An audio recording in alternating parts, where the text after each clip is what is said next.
محرم الحرام کی فضیلت اور اہمیت۔ السلام علیکم۔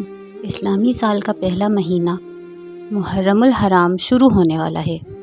یہ وہ مبارک مہینہ ہے جسے اللہ کے نبی صلی اللہ علیہ وسلم نے اللہ کا مہینہ قرار دیا ہے۔ آج کی مختصر ویڈیو میں ہم جانیں گے کہ اس مہینے کی اتنی زیادہ اہمیت کیوں ہے اور ہمیں اس میں کیا کرنا چاہیے۔ محرم الحرام قرآن پاک میں بیان کردہ ان 4 مقدس مہینوں میں سے ایک ہے جن میں عبادت کا اجر بہت زیادہ بڑھ جاتا ہے۔ حدیث مبارکہ ہے کہ رمضان کے بعد سب سے افضل روزے اللہ کے مہینے محرم کے ہیں۔ اس مہینے میں کی گئی توبہ اور مانگی گئی دعا اللہ کے ہاں بہت جلد قبول ہوتی ہے، کیونکہ یہ سال کا پہلا مہینہ ہے اور اس کی برکتیں بے شمار ہیں۔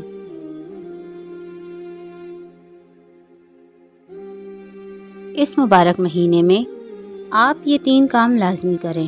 زیادہ سے زیادہ استغفار کریں تاکہ پچھلے سال کے گناہ معاف ہوں۔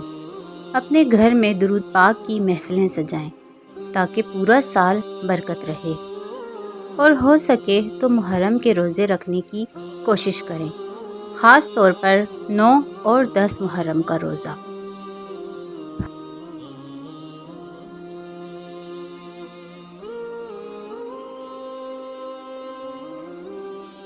اللہ پاک اس نئے اسلامی سال کو ہم سب کے لیے سکون اور برکتوں کا سال بنائے، آمین۔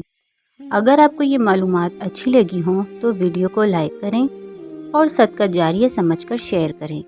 اگلی ویڈیو میں ہم چاند دیکھنے کی دعا شیئر کریں گے، اسے دیکھنا مت بھولیے گا۔ اللہ حافظ۔